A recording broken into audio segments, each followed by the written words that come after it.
ಭೈರಪ್ಪ ಅವರ ಬಗ್ಗೆ ನಿಮ್ದೊಂದೆರಡು ಮಾತು. ನಂಗೆ ಓದಿನಲ್ಲಿ ತಾದಾತ್ಮ್ಯತೆ ಹುಟ್ಟಿಸ್ಲಿಕ್ಕೆ ಕಾರಣ ಏನಾದರೂ ಇದ್ರೆ ಭೈರಪ್ಪನವರ ಕೃತಿಗಳು.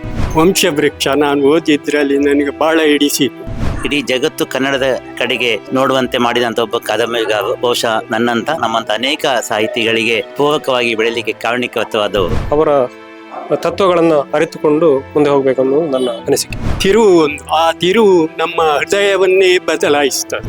ಪ್ರತಿಭೆ ಮತ್ತು ಶ್ರದ್ಧೆ ಇದ್ರೆ ಒಬ್ಬ ಮನುಷ್ಯ ಎಲ್ಲಿವರೆಗೂ ಹೋಗ್ತಾನೆ ಎಂಬುದಕ್ಕೆ ಅವರೇ ಸಾಕ್ಷಿ.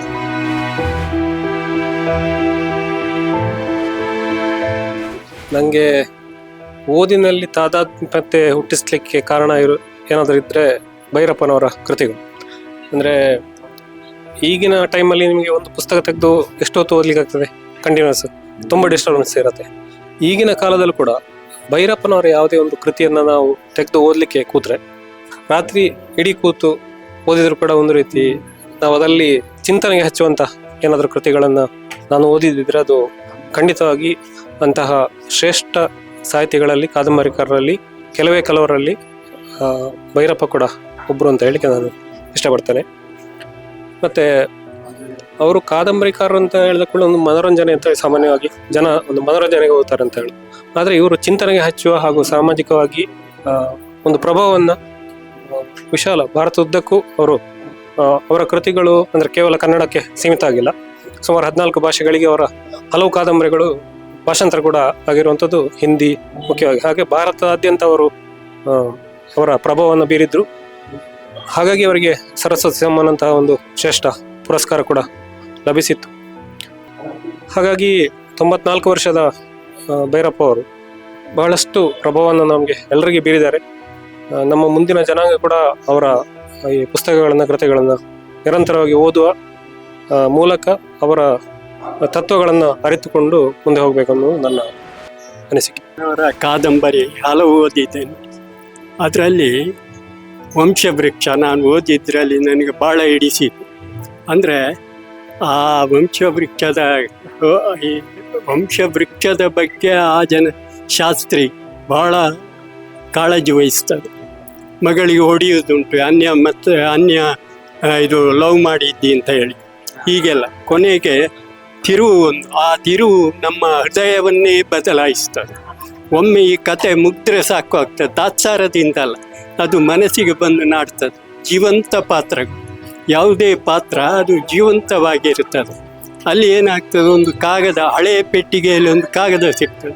ಅದು ಓದುವಾಗ ನನ್ನ ತಂದೆ ಅಂತ ಎಣಿಸಿದವ ತಂದೆ ಅಲ್ಲ, ತಂದೆ ಬೇರೆ ಇದ್ದಾನೆ. ಹಾಗಾದರೆ ಈ ವಂಶವೃಕ್ಷ ಎಲ್ಲಿ? ಹಾಗೆ ಬದಲಾಗುವ ಒಂದು ಕತೆ ಭಾಳ ತಿರುವು ಕೊಡ್ತಾರೆ. ಅದೇ ಅವರದ್ದಲ್ಲಿ ಇರುವ ಇದು. ಹಾಗೆ ನಾನು ವಂಶವೃಕ್ಷ, ದಾಟು, ಅನಾವರಣ ಅದೇ ಅವರ ಮನೆಯಲ್ಲಿದ್ದ ಭಾನು ಅವರ ಮನೆಯಲ್ಲೇ ಇದ್ದು ಒಂದು 15 ದಿವಸ ಇದ್ದು ಅದನ್ನು ಸ್ಟಡಿ ಮಾಡಿದ್ದಾರೆ, ಅವರ ವಿಷಯವನ್ನೆಲ್ಲ. ಅದನ್ನು ಕಥೆಯಲ್ಲಿ ಒಳ್ಳೆ ಅನಾವರಣ ಮಾಡಿದ್ದಾರೆ. ಅಂತ ಒಂದು ಅಂದರೆ ಒಂದು ಅದನ್ನು ತಿಳ್ಕೊಳ್ಳದೆ, ಸ್ಟಡಿ ಮಾಡದೆ ಅವರು ಕತೆ ಬರೆದದ್ದಿಲ್ಲ. ಎಷ್ಟೋ ಕಡೆ ಹೋಗಿ ಅಲ್ಲಿ ತಂಗಿ ಆ ಕಥೆಯನ್ನು ಅವರು ಆ ಕತೆಗೆ ಬೇಕಾದ ಪೂರಣವನ್ನು ತಯಾರು ಮಾಡ್ತಾ ಇದ್ರು. ಇದು ಅವರನ್ನು ಬಹಳ ಮೆಚ್ಚಿದೆ. ನಾರಣಪ್ಪ ಗದುಗಿನ ಭಾರತ ಬರೀತು. ಅದನ್ನು ಕುವೆಂಪು ಅವರು ಹೇಳ್ತಾರೆ, ಕುಮಾರವ್ಯಾಸನು ಹಾಡಿದನೆಂದರೆ ಕಲಿಯುಗ ದ್ವಾಪರವಾಗುವುದು, ಭಾರತ ಕಣ್ಣಲ್ಲಿ ಕುಣಿಯುವುದು. ಅದೇ ರೀತಿ ಇವರ ಪಾತ್ರಗಳೆಲ್ಲ ಕಲ್ಪನೆ, ಆದರೆ ಅದು ಜೀವಂತ ಪಾತ್ರವಾಗಿ ಕಾಣ್ತದೆ. ಆ ಪಾತ್ರಗಳೆಲ್ಲ ಒಂದು 15 ದಿವಸ ಹೋದರೂ ನಮ್ಮ ಮನಸ್ಸು ಕೊರಿಯುತ್ತದೆ. ಇಂಥ ಒಬ್ಬ ಮಹಾಮೇಧಾವಿ, ಅದು ಅವರು ಬಹಳ ಕಷ್ಟದಲ್ಲಿ ಮೇಲೆ ಬಂದವರು, ತುಂಬ ಕಷ್ಟದಲ್ಲಿ ಮೇಲೆ ಬಂದವರು.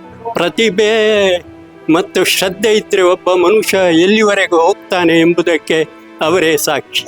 ಅಂತಹ ಕೆಲವು ಕತೆ ನೋಡಿದ್ದೇನೆ, ಅದನ್ನು ನಾವು ಮರೆಯಲಿಕ್ಕೆ ಸಾಧ್ಯ ಇಲ್ಲ.